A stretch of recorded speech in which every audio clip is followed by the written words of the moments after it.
palestra intitulada A Família na Exortação Apostólica Amoris Laetitia, que é a exortação do Papa Francisco, de 2016, uma exortação pós-sinodal, né, após o Sínodo da Família.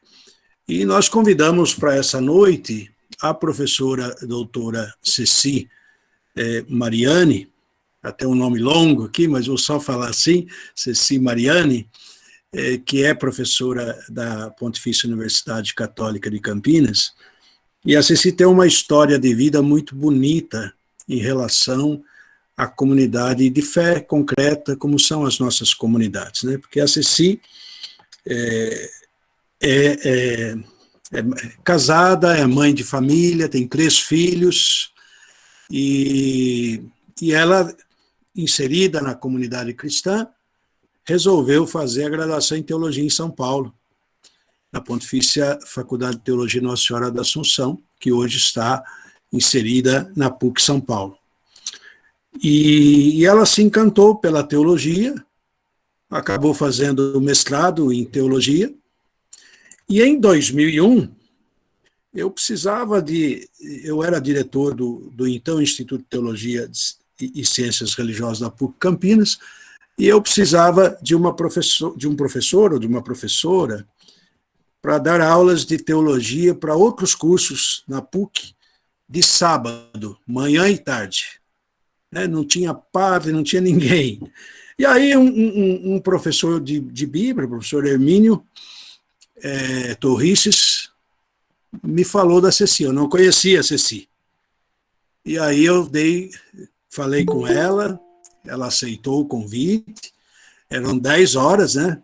Então ela ficava sábado, manhã e tarde, lecionando, e depois vinha de São Paulo, ia para São Paulo, e nesse tempo já são 20 anos, né, e aí ela fez doutorado em Ciências da Religião, e desde 2013, então ela leciona, passou, acho que já em 2003, se não me engano, ou 2004, ela passou a lecionar no curso de teologia da PUC, né, para os nossos seminaristas, então já são também 18 anos trabalhando com seminaristas, na disciplina de pneumatologia, que é a disciplina de teologia do Espírito Santo, e outras disciplinas, como a disciplina de fenômeno religioso. E desde 2013, a professora Ceci também está inserida no programa de pós-graduação, estrito sensu, em Ciências da Religião. E já há muitos anos na vida dela, se não me engano, desde 1988, ela vem fazendo parte de um grupo de mística e espiritualidade no âmbito brasileiro, né, Ceci? Você pode falar um pouquinho mais disso, né? Então, ela tem aqui uma experiência de agente de pastoral, de aluna, de professora, de pesquisadora, de mãe, de esposa, de amiga, né, e de companheira de causa. E eu fico muito contente que a Ceci tenha aceitado esse convite, né, e é uma pessoa que eu tenho assim, uma alegria muito grande de poder conviver, de poder contar, de poder tirar dela algo que também me auxilie no meu percurso. E aqui, Ceci, nós temos nossos agentes de pastoral, né? Gente das nossas comunidades, gente de outras comunidades, enfim, seja bem-vinda, esteja à vontade, né? A Ceci vai ter um tempo de exposição, depois nós temos um tempo de perguntas, né? De modo que nós vamos encerrar às 20h30, que é o tempo que a plataforma nos dá para esse tipo de evento. Ceci, bem-vinda. Eu agradeço, Padre Paulo, aí, o convite, a apresentação que você fez, tão generosa, né? E eu gosto muito aí de conversar com as comunidades, né? E eu vim aqui trazendo uma reflexão, né? Que foi fruto também de um estudo em comunidade, né?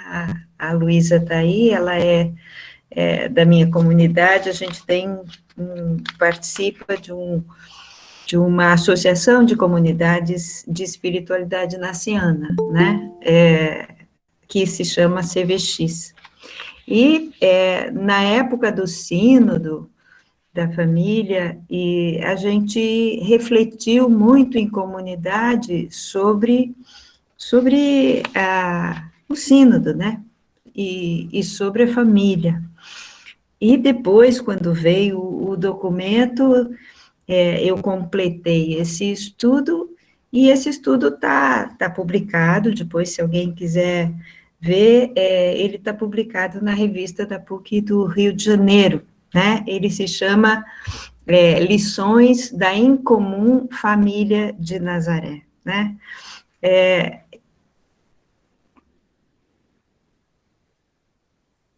Então, você lembra o ano? Ele é um artigo de 2017. Ele foi publicado logo após ter saído o documento, que é o documento de 2016, né? Então, o sínodo foi 2014, depois o documento foi 2016, e aí reuni todo esse material, uma parte fruto da reflexão da comunidade. E aqui eu vou, é um texto longo, então aqui eu vou me dedicar à segunda parte dele, que é especificamente uma reflexão sobre o documento Amoris Laetitia, né? E é interessante, né, que nesse documento, o Papa Francisco, como sempre, acho que ele olha para a família como ela é, né? Às vezes a gente tem na cabeça, quando fala da família, aquela família da propaganda da margarina, né? Aquela é a família ideal, né? Aquele café da manhã, o pai, a mãe, os filhos, e todo mundo com aquele sorriso, né? Mas, na verdade, a gente sabe que a família não é ideal, é real, né? Então, a vida em família, ela enfrenta problemas que são reais, né? E o Papa Francisco, nesse documento, reunindo essa reflexão sinodal, que contou com a participação das comunidades, né? Ele vai falar da e para a família real, né? Considerando as suas dificuldades, considerando as suas diferenças, né? Considerando os seus desafios, né? Então, eu quero começar aí pelos problemas e desafios que o documento nos sobre os quais o documento nos ajuda aí a refletir, né? Então, partindo das reflexões, aqui vou aí seguindo o texto, porque assim consigo falar no tempo aí de uma forma mais articulada, né? Então, partindo das reflexões do Sínodo da Família, que foi realizado em 2014, o Papa Francisco afirma: não se chega a um estereótipo da família ideal, mas um interpelante mosaico formado por muitas realidades diferentes, cheias de alegrias, dramas e sonhos. Isso está lá no documento número 57. Avaliando a situação atual, ele destaca o problema do individualismo exagerado, esse é sempre o tema dele, né? Que marca a vida social e atinge a família, que sofre as tensões induzidas por uma cultura individualista da posse e do gozo.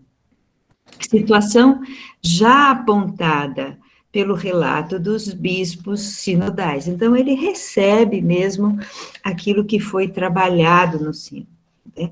Mas ele acrescenta a esse diagnóstico as dificuldades provocadas pelo ritmo de vida atual, o estresse e a organização social e laboral que causam impacto na vida em família, que tende a transformar-se num lugar de passagem, aonde uma pessoa vai quando lhe parecer conveniente para si mesma e para reclamar direitos, enquanto os vínculos são deixados à precariedade volúvel dos desejos e das circunstâncias.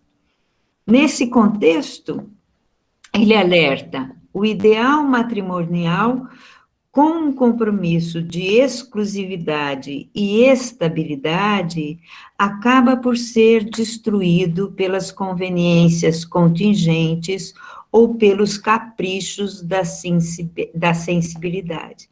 Ele vai falar e assume como valores a exclusividade e a estabilidade, mas coloca esses dois valores num contexto teologal, não num contexto jurídico, né? Isso é importante aí nesse documento, que não, que tem aí, dá condições da gente olhar para a realidade com certa flexibilidade, né? Colocando as realidades diferentes, os desafios que as famílias enfrentam, num contexto mais amplo, né? Então, retira as questões da família, né? Desse contexto estritamente jurídico que normalmente a gente acaba... com o qual a gente acaba trabalhando, né? Então, continuando aí falando dos problemas, uma cultura do provisório e uma lógica do descarte afeta as relações afetivas. Esse é o problema, né? Os jovens são desencorajados a formar uma família em nome da busca constante de melhores oportunidades de trabalho e de estudo. É isso que a gente está vendo acontecer, né? Importante notar, entre os sintomas dessa cultura, a imposição de uma afetividade narcisista, instável, imutável, que dificulta ao sujeito alcançar a maioridade. A gente está vendo cada vez mais isso, né? As pessoas voltando... Então, o tema dele é sempre o individualismo que dificulta, não permite a pessoa crescer, sair de si, né? Na avaliação dos padres sinodais, destaca Francisco no documento, uma das maiores pobrezas da cultura atual é a solidão, fruto da ausência de Deus na vida das pessoas e da fragilidade das relações. Nota-se também que a sensação de impotência face à realidade socioeconômica esmaga as famílias que se sentem abandonadas pelo desinteresse e a pouca atenção das instituições.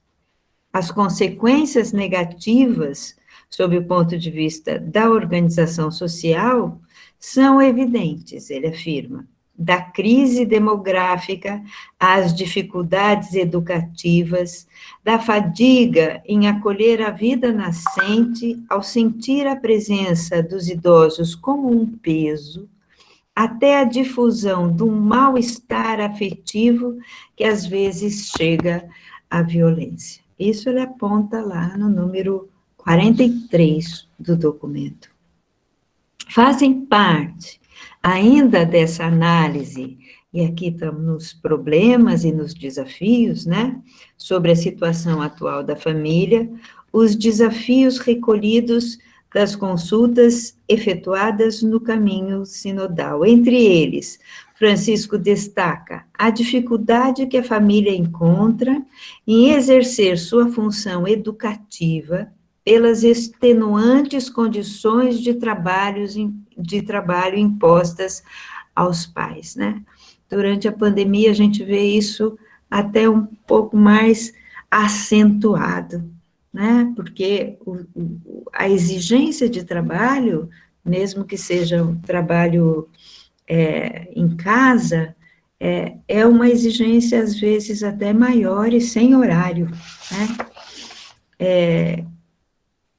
Cita ainda também a toxicodependência como flagelo que faz padecerem as famílias e também os problemas do enfraquecimento da família como sociedade natural, da ausência do pai, a revolução tecnológica aplicada ao campo da reprodução, entre outros problemas. Contudo, apesar dele notar toda essa dificuldade, todo esse desafio, todo o problema, o que a gente pode destacar do documento é a bela reflexão conduzida no espírito da misericórdia, que encontramos no capítulo 4 e 5º, que versam sobre o amor no matrimônio. Então, o Papa Francisco, ele tem aí essa... ele tem como ênfase, né? Aí no pontificado dele, esse anúncio do amor misericordioso de Deus, né? Então, esse é o que a gente destaca aí nesse documento, né? Então, sob a inspiração do hino à caridade de São Paulo, Francisco aprofunda o sentido da caridade conjugal, vai falar, né? Então, esse é uma expressão que ele vai explorar aí, caridade conjugal, para a qual o amor conjugal está ordenado, quando assumido, na sua sacramentalidade. Então, o horizonte do amor conjugal, ele diz, é a caridade conjugal, né? Então, na medida em que ele é assumido na sua sacramentalidade. No seu sentido sacramental, o amor conjugal depois do amor que nos une a Deus, a amizade maior, ele diz, pois tem as características da boa amizade, acrescentando a ela uma exclusividade indissolúvel que se expressa no projeto estável de partilhar e construir juntos toda a existência. Uma amizade que inclui as características próprias da paixão. A união conjugal é totalizante, tende a ser exclusiva, fiel e aberta à geração.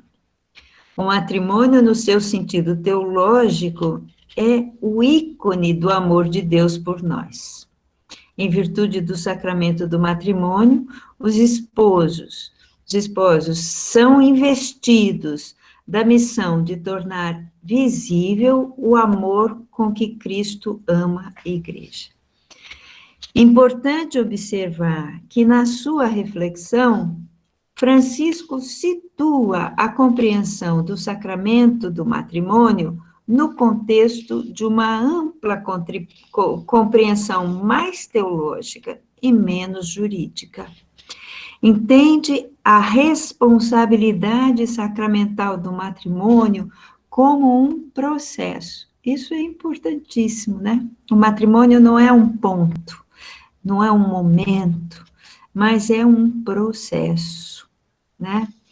E um processo que implica dificuldades, desafios, enfrentamentos, né? Então, é importante perceber isso, né? Que é um esforço diário. Ele adverte, seguindo o Concílio Vaticano II e a exortação apostólica Familiares Consórcio de João Paulo II, que não se deve atirar para cima de duas pessoas limitadas o peso tremendo de ter que reproduzir perfeitamente a união que existe entre Cristo e a igreja.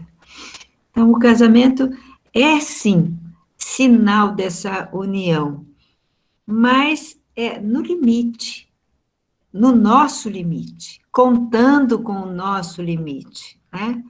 Porque o matrimônio, como sinal, implica um processo dinâmico, ele diz, que avança gradualmente com a progressiva integração dos dons de Deus. Segundo Nock, né, são 3 os atos básicos, síntese da multiplicidade dos atos eclesiais.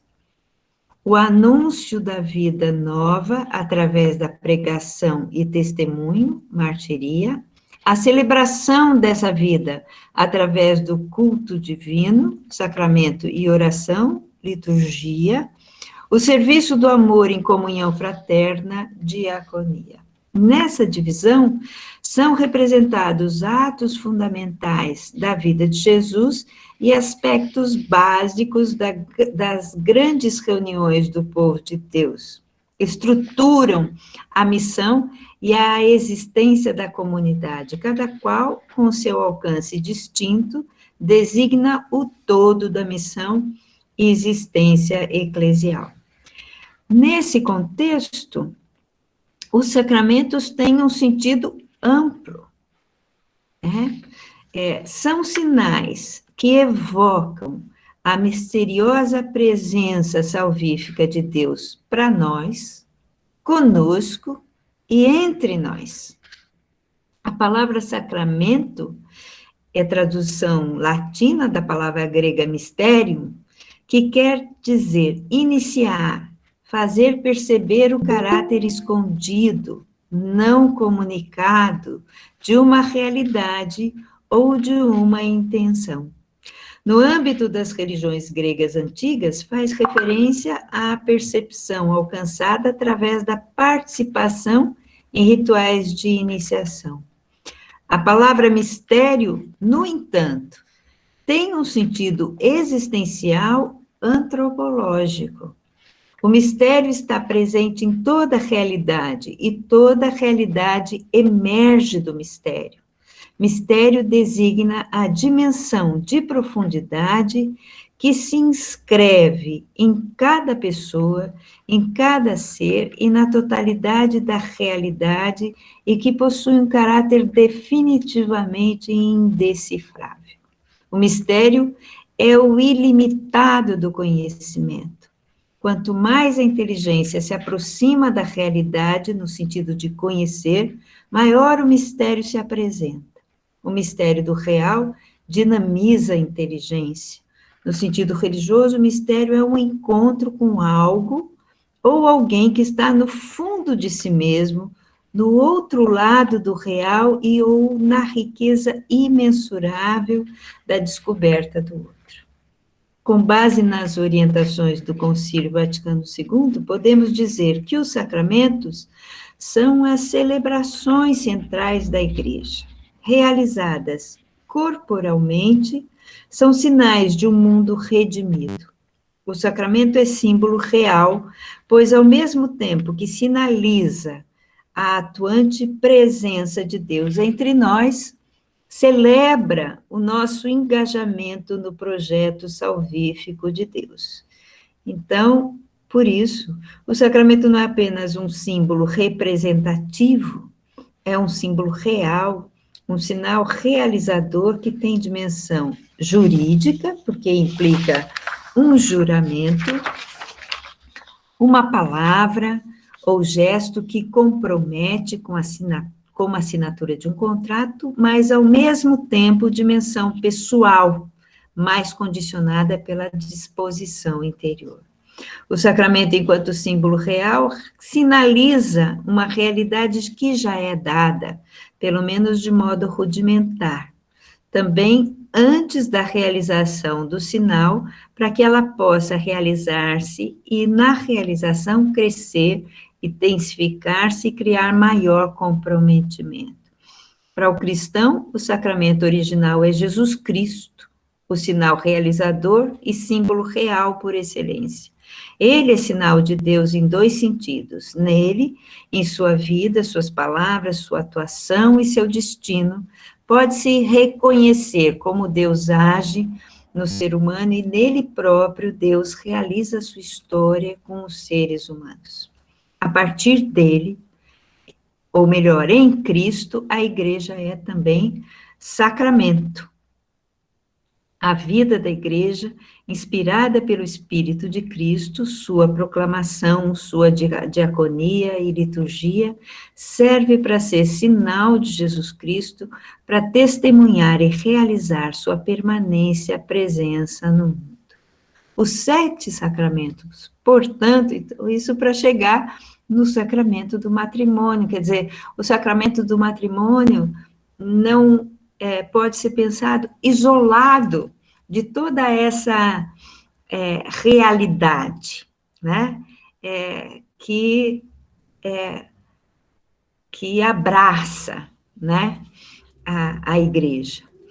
Então, os 7 sacramentos são símbolos reais de nossa participação no projeto salvífico de Deus, momentos chaves da vida, vai escrever o Leonardo Boff, onde se cruzam as linhas do sentido transcendente do humano, momentos em que se experimenta que a vida não se sustenta por si mesma e que se está mergulhado na corrente vital que perpassa o mundo e a comunidade. O matrimônio é um desses momentos fulcrais. É uma instituição humana que implica o estabelecimento do vínculo conjugal para a constituição de uma família, e é sacramento na medida em que for sinal realizador de aceitação em amor para uma comunhão de vida abrangente, quando realiza a amorosa aceitação de Deus para com o povo e de Jesus Cristo para com a igreja. Contra a perspectiva hedonista da sociedade contemporânea, o documento Amoris Laetitia orienta a cuidar da alegria do amor matrimonial, resgatar sua dimensão estética, isso é, o valor sublime do outro, que não se reduz a atrativos físicos ou psicológicos, mas capta o outro como fim em si mesmo, ainda que esteja doente, velho ou privado de atrativos sensíveis. Não é preciso temer, vai dizer o Papa Francisco, dirigindo-se aos jovens, que essa experiência estética do amor se perca na exigência necessária de assumir o matrimônio de forma institucional. A recusa da instituição do matrimônio, ele alerta, pode revelar uma postura egoísta, própria daquele que não consegue reconhecer os direitos do outro e apresentá-lo à sociedade como alguém digno de ser amado incondicionalmente. A instituição do matrimônio, ele vai dizer, é um instrumento.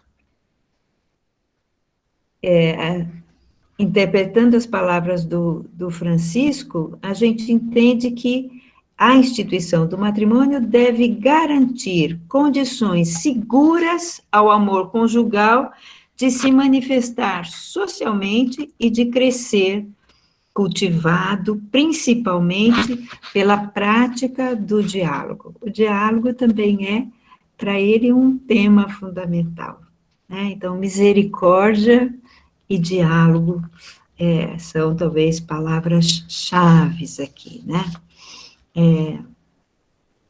Aqui, quando o documento trata aí do casamento e fala do casamento como um processo, ele coloca o casamento como o lugar de crescimento, né? Onde a gente pode...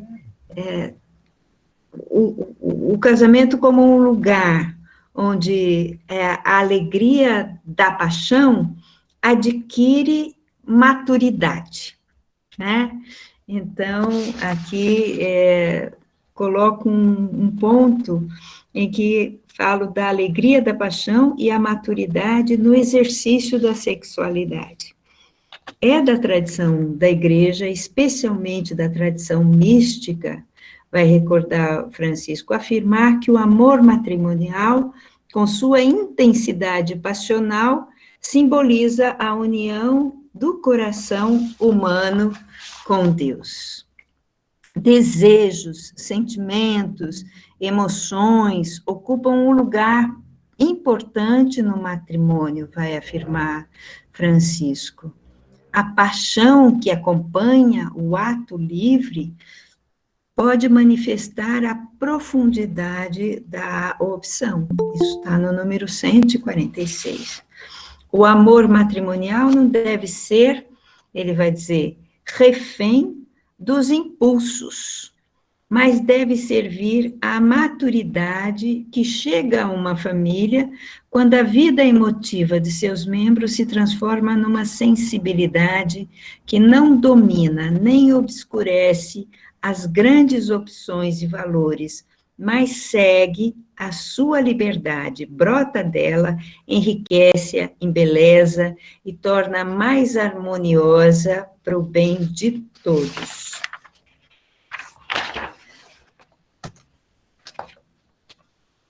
É certo que o primeiro impulso em direção ao outro é conduzido por Eros, vai dizer o Rubem Alves, né?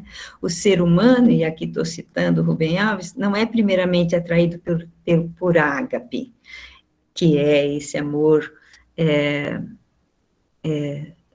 desinteressado, né?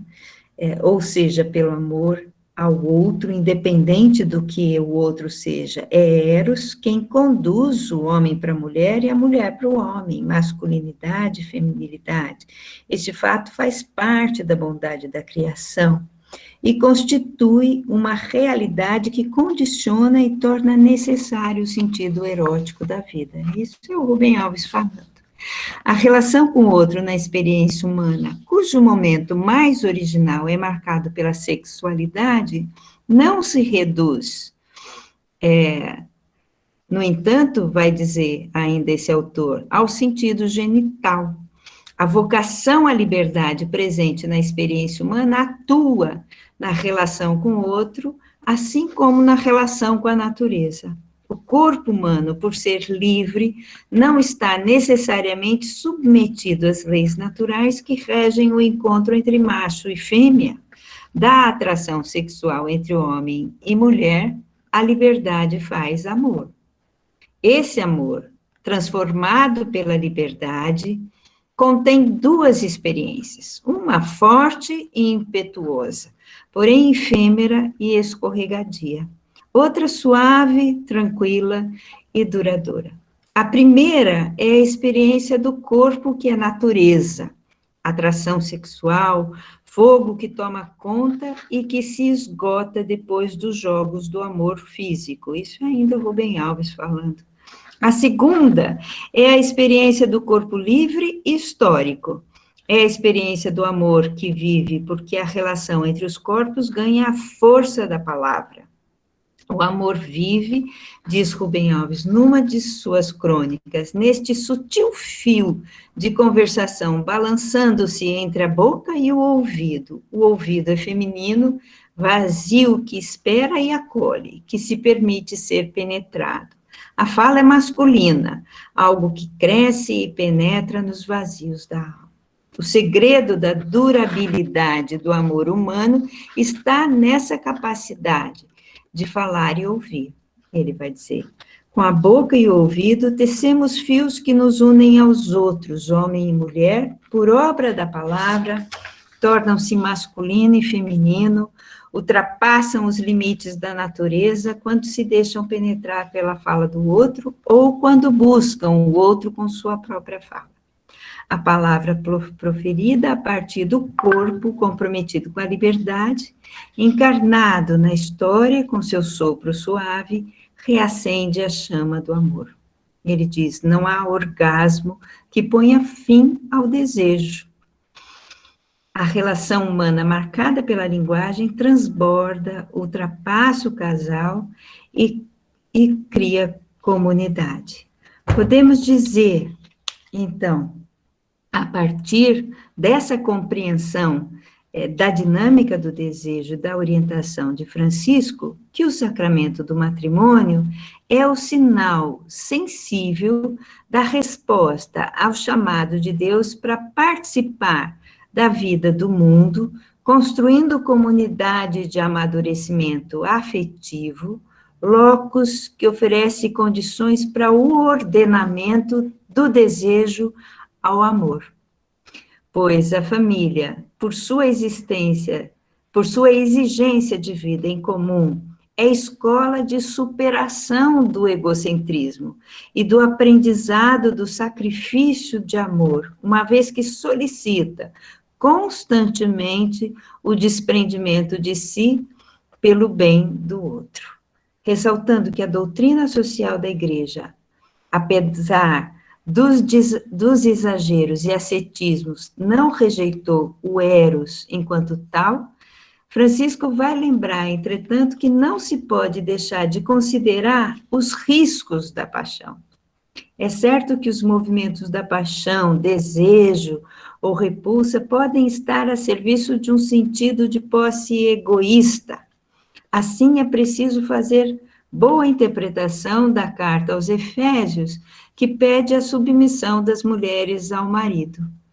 Entre os cônjuges, esta recíproca submissão adquire um significado especial, devendo-se entender como uma pertença mútua, livremente escolhida, com um conjunto de características de fidelidade, respeito e solicitude. Isso está no número 156.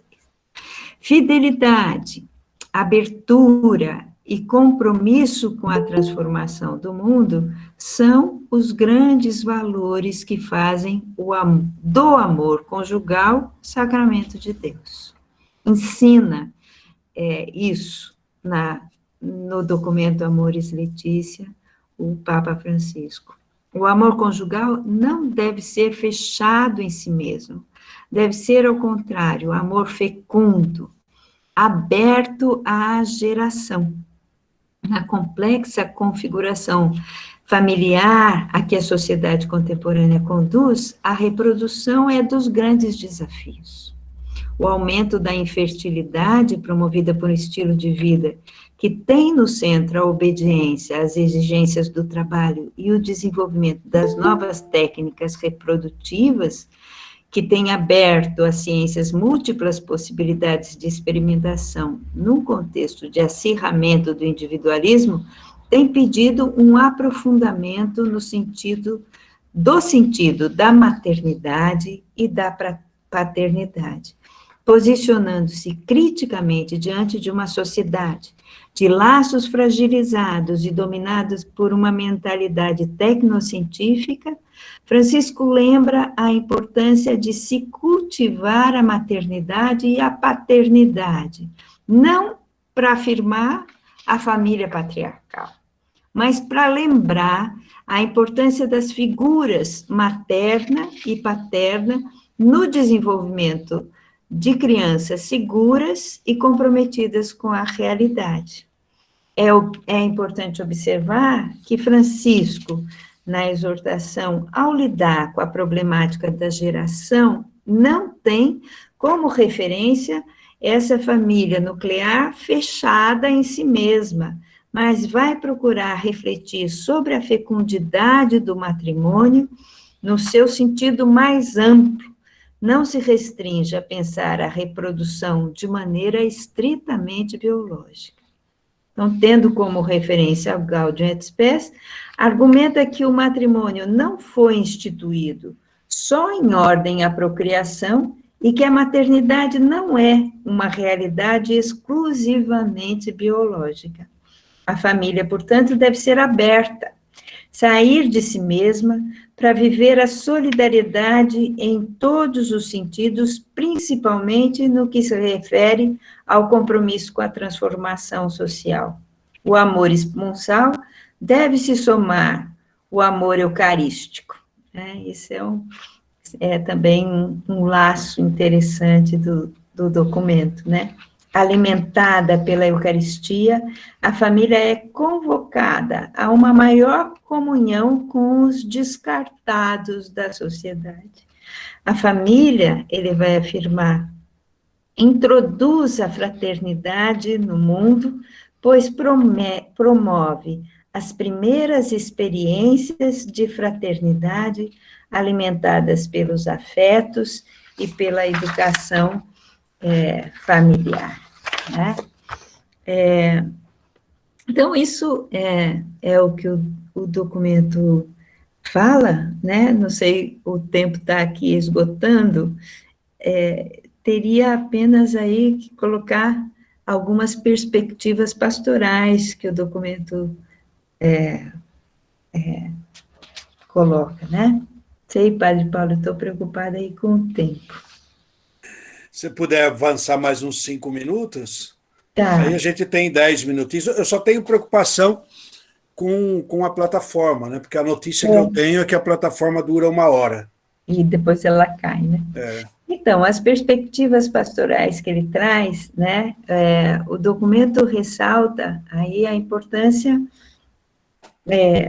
da formação adequada, né?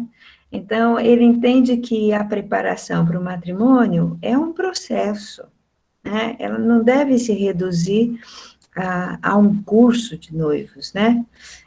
Então, ele vai dizer todas as atividades pastorais que tendem a ajudar os cônjuges a crescer no amor e a viver o evangelho na família são uma ajuda inestimável, a fim de que os filhos se preparem para uma futura vida matrimonial. Então, é uma pastoral integrada, né? Não é uma pastoral isolada que ele está pensando, né?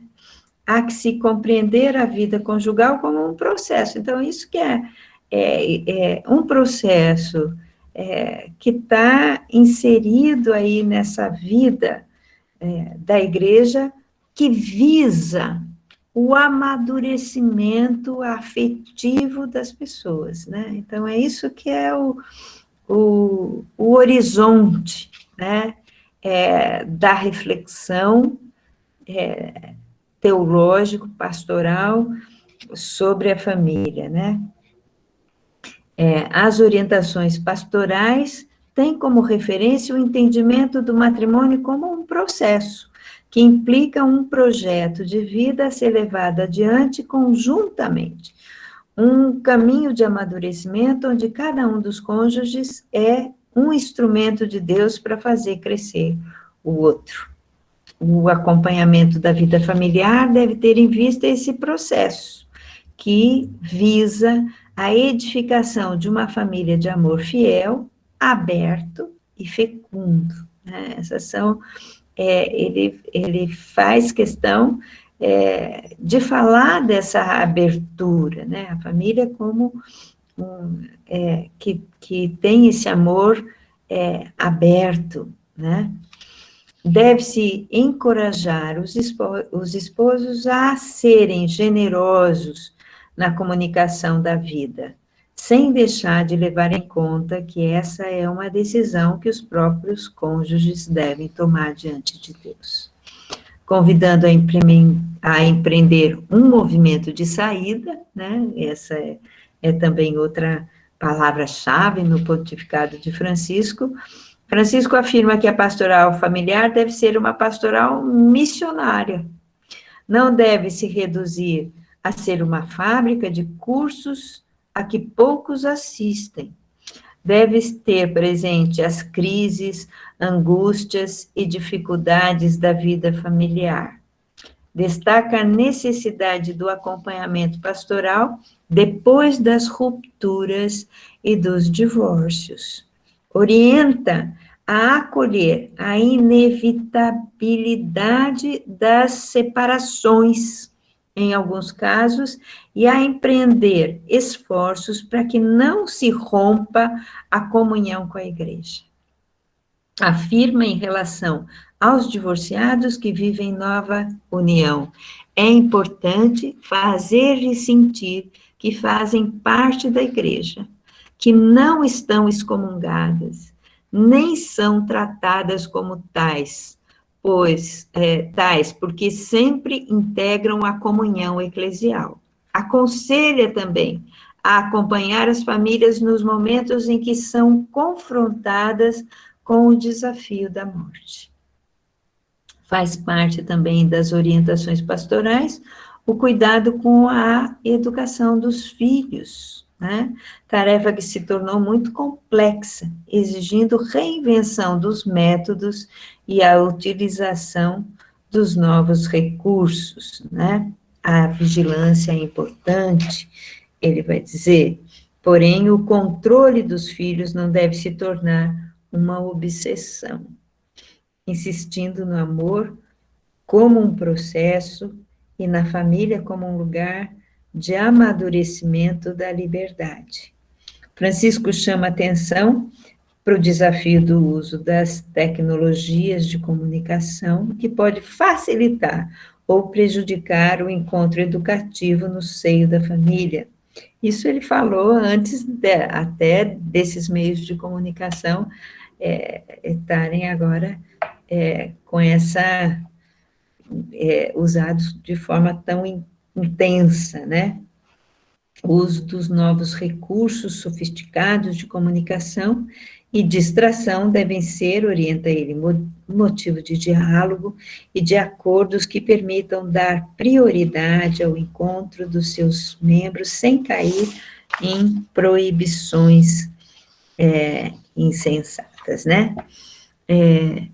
No que diz respeito à educação sexual, pondera sobre a possibilidade de cultivar o impulso sexual num percurso de conhecimento de si e no desenvolvimento de uma capacidade de autodomínio que podem ajudar a trazer à luz capacidades preciosas de alegria e encontro amoroso. Isso são palavras dele, né? Numa sociedade que tende a banalizar e empobrecer a sexualidade. Adverte sobre posições educativas mais libertárias que podem representar um convite aos adolescentes para que brinquem com os seus corpos e desejos, como se tivessem a maturidade, os valores, o compromisso mútuo e os objetivos próprios do matrimônio. Orienta a ensinar um percurso pelas diversas expressões do amor, o cuidado mútuo, a ternura respeitosa, a comunicação rica de sentido. Com efeito, tudo isso prepara para uma doação íntegra e generosa de si, que se expressará depois num compromisso público na entrega dos corpos. E para concluir a seção sobre a educação dos filhos, o documento recomenda que a educação na fé seja feita de forma testemunhal e adaptada a cada filho, né? Lembrando que o caminho da igreja é o de Jesus Cristo, o caminho da misericórdia e integração, Francisco orienta o discernimento das situações chamadas irregulares. Pede uma gradualidade no exercício prudencial dos atos livres em sujeitos que não estão em condições de compreender, apreciar ou praticar plenamente as exigências objetivas da lei. Afirma que é preciso acompanhar com misericórdia e paciência o crescimento das pessoas, levando em conta que Jesus Cristo quer uma igreja atenta ao bem que o Espírito derrama no meio da fragilidade. Enfim, a vida em família, com suas exigências fraternas e comunitárias, vividas à luz da cruz e ressurreição de Jesus Cristo, é um verdadeiro caminho de santificação da vida ordinária e de crescimento místico, ele vai afirmar.